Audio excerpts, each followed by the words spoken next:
Pinoy na pinadayo sa Thailand para ipalamon sa kanilang pambatong boksingero. Subalit, hindi nila alam na halimaw pala itong ating kababayan.โอ้ยอันตรายครับเวียงไปเวียงมาอันตรายครับสแตมเขาต่อยทั้งไหล่พลิกทั้งตัวนะครับโอ้ยสุดเลยครับเรียบร้อยครับ Noong napadayo buwan ng Setyembre ang Pinoy na si Jay Sever Absidy na tubong Bukidnon, napili ito upang ipaghiganti ang ating 5 Pinoy na tinugis nitong Thailand prospect sa kanyang bansang sinilangan. Ito na ang pang-anim na pagdepensa ng Thailander para sa titulong WBA Asia Flyweight Belt. Ginanap ang laban na ito sa teritoryo ng kalaban at talagang nais pagtulungan dito ang ating kababayan, hindi lang sa puntos pati na rin sa nasabing referee sa laban. Subalit ang kanilang inimbita sa kanilang teritoryo ay isa palang boksingero na gugulat sa kanilang lahat. May kartada si kabayan na 15 wins, 8 losses with 10 knockouts. Habang ang Thai naman na si Yutana Kaensa ay may kartada na 20 wins, 2 losses with 8 knockouts.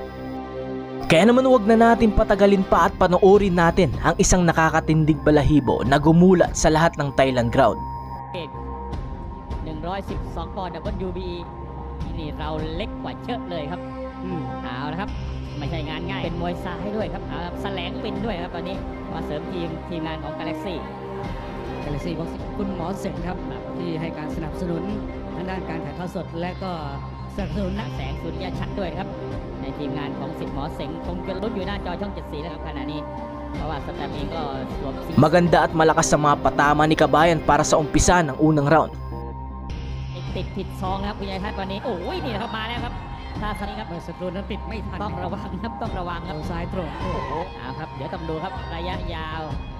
ลูกแก้ปัญหาเฉพาะหน้าบนสังเวียนครับมาจะเฉียบกว่ากัน กลัวมากนะครับเจเซเวอร์แอฟเซเด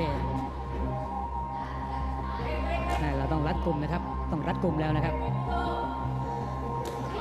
โอ้ยโดนแล้วครับคุณยายทัศน์เราโดนนะครับสแตมโดนซ้ายแล้วนะครับ ขวาตกไม่ได้นะครับ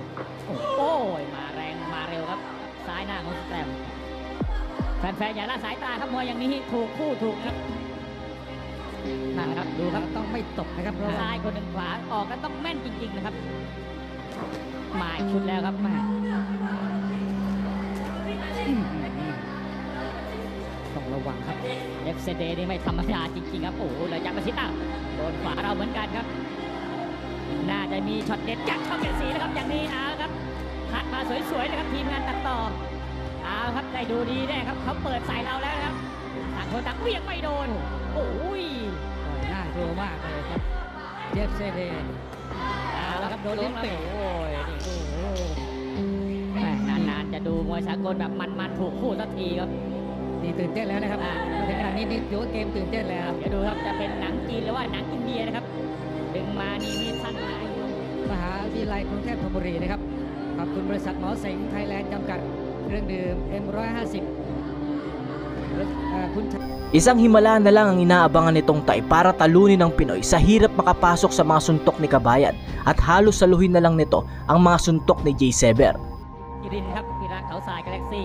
บ้านไร่เขาจันทร์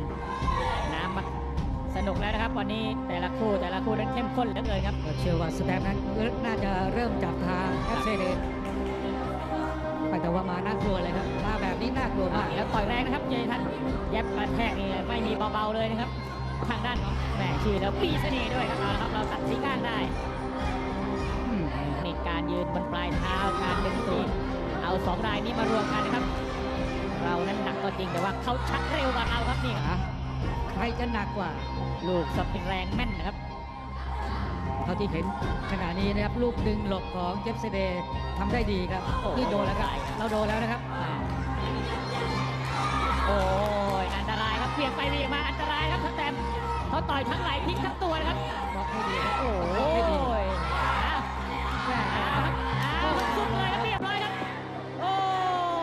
อะไรเกิดขึ้นครับ โดนจนได้ครับ นี่ครับ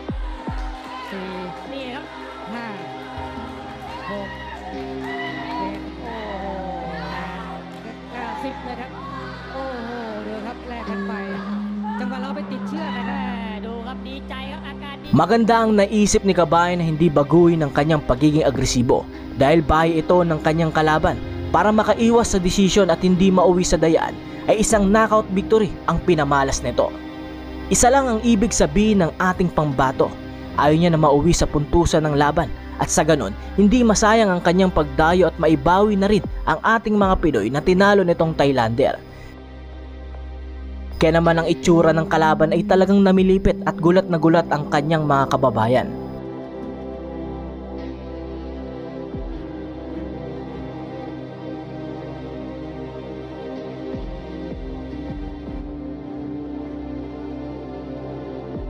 Kung isa ka sa mga nagkagusto sa ating tampok ngayon, ay malaya kang kalembangin ng kampana upang makasama kita sa panonood ng mga laban ng ating mga Pinoy boxer.